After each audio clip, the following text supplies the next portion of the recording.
Bismillahirrahmanirrahim. Assalamualaikum warahmatullahi wabarakatuh. Waalaikumsalam warahmatullahi wabarakatuh. Salam.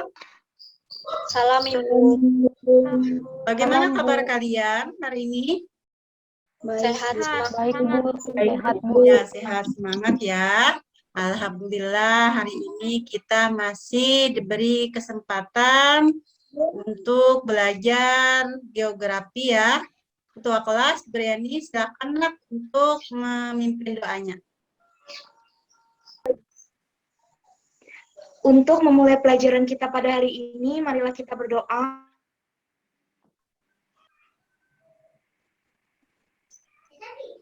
Terima kasih Briani.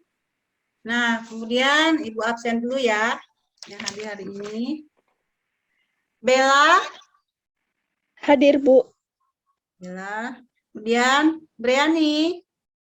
Hadir Bu. Cantika. Hadir Bu. Kaisa. Hadir Bu. Kita minggu lalu membahas tentang pengertian dan 10 konsep esensial geografi yang kita kaitkan dalam kehidupan sehari-hari. 10 konsep tersebut disingkat menjadi jaket Mr. Agudikin. Ya, betul sekali ya. Jadi materi kita minggu lalu adalah tentang 10 konsep esensial geografi ya. Nah, jadi sebelum kita membahas tentang materi pada hari ini, ya, karena kita masih dalam suasana pandemi, Ibu selalu mengingatkan kalian untuk selalu mengikuti protokol kesehatan ya. Walaupun sebenarnya kita sudah melaksanakan PTM terbatas. Nah, jadi materi kita pada hari ini adalah tentang prinsip geografi dan kaitannya dengan kehidupan sehari-hari ya. Nah, Ibu bacakan terlebih dahulu tentang indikator pencapaian kompetensinya. Yang pertama adalah menjelaskan prinsip geografi. Kemudian, menganalisis dan mengaitkan prinsip geografi dengan kehidupan sehari-hari. Pelajarannya adalah dengan menggunakan model discovery learning. Ibu harapkan kalian mampu menjelaskan apa sih prinsip geografi tersebut, kemudian kalian mampu menganalisis dan mengaitkan prinsip geografi dengan kehidupan sehari-hari. Kemudian, apa manfaat kita mempelajari prinsip dasar geografi ini? Nah, diantaranya adalah kita memahami, mengetahui akan gejala-gejala alam atau gejala sosial yang ada di permukaan bumi. Ya, stimulusnya, Ibu tampilkan sebuah video. Mudah-mudahan suara Indonesia berkaitan dengan sejarah geologis kepulauan Indonesia. Menurut Alfred Russel Wallace, seorang peneliti dari Inggris, terdapat perbedaan sebaran fauna di Indonesia. Terkenal dengan klasifikasi garis Wallace, Indonesia memiliki 2 sebaran fauna. Di bagian barat merupakan daerah dengan jenis fauna berasal dari benua Asia, dan bagian timur adalah daerah dengan jenis fauna dari benua Australia. Fauna tipe Asiatis menempati bagian barat Indonesia. Wilayahnya meliputi Pulau Sumatera, Kalimantan, Jawa, dan Bali, yang dahulu merupakan bagian dari wilayah fauna Asiatis dengan fauna peralihan dipisahkan oleh garis Wallace. Jenis faunanya antara lain gajah, orangutan, kijang. video pembelajaran apa? Sebaran fauna yang ada di Indonesia, Bu. Ya, sebaran fauna yang ada di Indonesia. Kira-kira persebaran fauna di Indonesia merata nggak? Tidak, Bu. Saya amati tadi terbagi menjadi 3 kawasan. Ya, sebutkan kawasan apa saja tadi, Nak? Kawasan Indonesia Barat disebut dengan tipe Asiatis, kawasan Indonesia Tengah tipe peralihan, dan kawasan Indonesia Timur disebut dengan tipe Australis. Iya, betul sekali ya. Nah, tadi kalian juga mengamati ini ada beberapa contoh hewan-hewan yang ada di Indonesia bagian barat, Indonesia bagian tengah, dan Indonesia bagian timur. Nah, coba salah satunya menyebutkan kawasan Indonesia bagian barat atau tipe Asiatis, contohnya hewan apa saja? Coba Pristi. Ada harimau, orangutan, gajah. Jadi sebaran fauna yang ada di Indonesia ini adalah salah satu contoh dari jenis-jenis prinsip geografi yang kita pelajari pada hari ini. Salah satunya adalah jenis prinsip geografi dengan sebaran atau distribusi sebutannya ya. Nah, jadi nanti kita pelajari apa-apa sih pengertian prinsip geografi, kemudian jenis-jenis prinsip geografi tersebut. Nanti kita simak lagi beberapa video ya. Akan membahas tentang prinsip geografi dan contoh terapannya. Sahabat guru channel sekalian, tentunya dalam kehidupan sehari-hari Anda sering menjumpai tentang fenomena alam seperti banjir, gunung berapi, gempa bumi, dan lain sebagainya. Beberapa fenomena geosfer tersebut juga dikaji dalam prinsip geografi. Ada 4 prinsip pokok yang terdapat dalam ilmu geografi. Yang pertama ada prinsip persebaran, yang kedua ada prinsip interrelasi, yang ketiga ada prinsip deskripsi, dan yang keempat ada prinsip korologi. Yang pertama ada prinsip persebaran. Prinsip persebaran berkaitan dengan distribusi gejala geosfer di permukaan bumi. Gejala geosfer meliputi gejala alam dan gejala manusia. Misalnya, gunung api di Indonesia yang banyak terdapat di Pulau Jawa dan Pulau Sumatera. Nah, tadi kalian sudah menyimak tentang penjelasan pengertian prinsip geografi, dan tadi sudah dijelaskan juga ada beberapa jenis prinsip geografi ya. Nah, coba Cantika ulang kembali tadi apa pengertian prinsip geografi, Nak?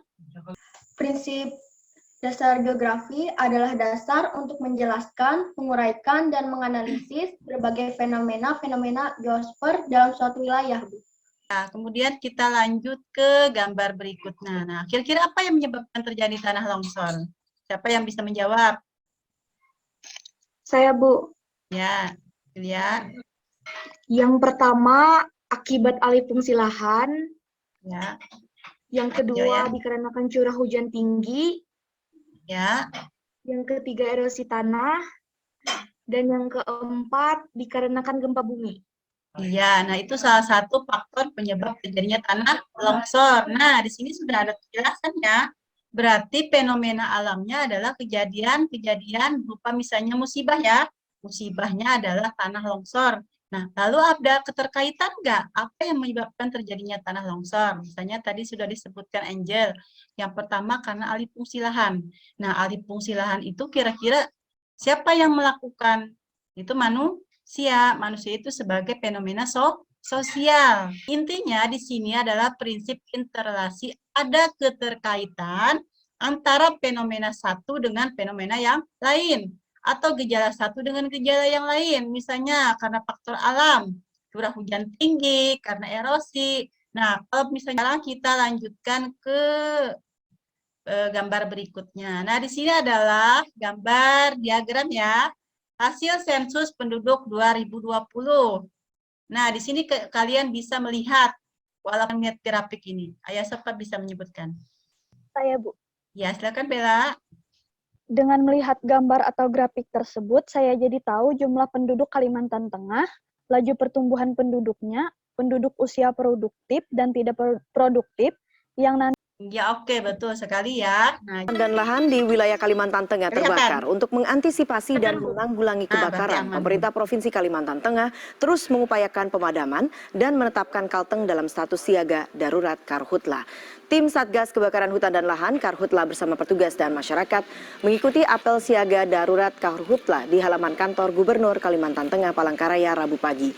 Apel ini sebagai langkah penanggulangan Karhutla yang kian marak terjadi di musim kemarau. Pemerintah provinsi menduga kebakaran hutan dan lahan disebabkan unsur kesengajaan. Luas lahan yang terbakar mencapai 2.131,3 hektar, tersebar di 13 kabupaten dan 1 kota. Nah, kalian sudah mengamati tentang musibah apa tadi?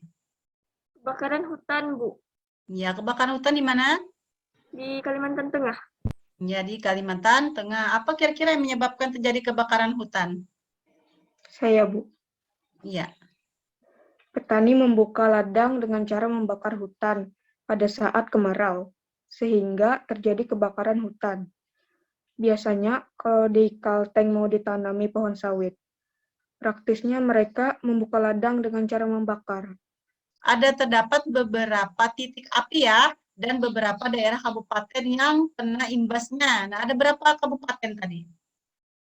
11, Bu. Ya, itu terdapat 11 kabupaten yang terkena dampak dari asap kebakaran hutan tersebut ya. Nah, kemudian ada berapa titik api tadi, Presti? 617, Bu.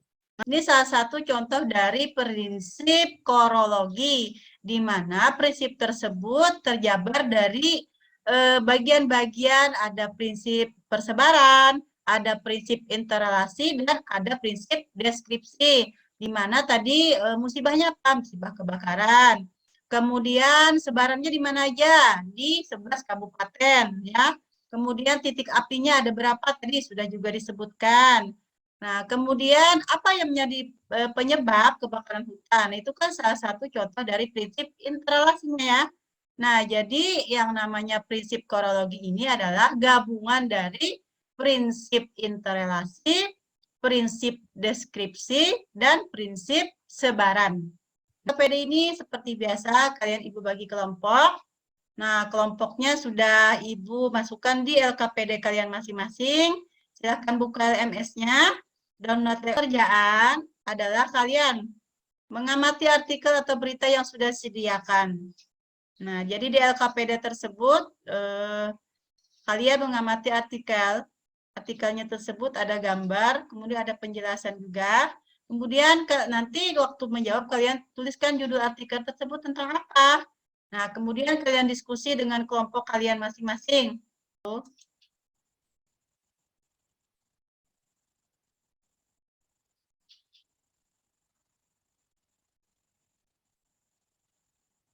Nah, silakan nanti kelompok 1 untuk mempresentasikannya ya. Sini siapa yang mau pilih kelompok 1? Saya, Bu. Ya, silakan Priti ya. Nah, Judul artikel di atas adalah Fenomena Banjir di Samarinda, Prinsip Geografi, Prinsip Interrelasi. Alasannya karena prinsip interrelasi adalah hubungan yang saling keterkaitan atau timbal balik dalam ruang atau gejala yang satu dengan gejala yang lain. Dalam fenomena banjir di Samarinda ini, faktor yang saling keterkaitan adalah faktor fisik atau alam dan juga faktor sosial, yaitu manusia. Dari artikel di atas, ada 3 penyebab terjadinya banjir di Samarinda. Yang pertama adalah sistem saluran drainase atau parit tidak memadai karena sudah banyak yang tertutup oleh pembangunan yang tidak pada tempatnya. Kedua, menipisnya hutan kota yang berada di Samarinda. Terima kasih. Iya, terima kasih banyak Pristi ya. Beri aplaus untuk kelompok 1. Kita ke evaluasi. Seperti biasa, kita mempunyai web teman sayang. Silahkan kalian buka web teman sayang, jangan lupa absen. Kemudian buka soalnya. Nanti baru Ibu tampilkan ini nilainya tinggi-tinggi aja. Ada yang dapat 100, ada yang 80, ada yang 80, 180. Briani, Jahwa. Nah, sebelum kita mengakhiri pelajaran kita pada hari ini, nah ada yang dapat bisa menyimpulkan tentang materi kita pada hari ini. Ya, sampai bisa menyimpulkan. Ya, Bella, silakan Bella. Kesimpulan tentang materi pada hari ini, kita mempelajari tentang prinsip dasar geografi beserta jenisnya, dan bagaimana cara kita mengaplikasikan dalam kehidupan sehari-hari. Pelajaran kita pada hari ini, semoga hari ini membawa berkah, kemudian bermanfaat bagi kita yang beragama Islam. Malah kita sama-sama membaca hamdalah. Alhamdulillah. Ya, Cantika ya. Nah, Ibu ucapkan terima kasih banyak karena hari ini kalian hadir. Assalamualaikum warahmatullahi wabarakatuh.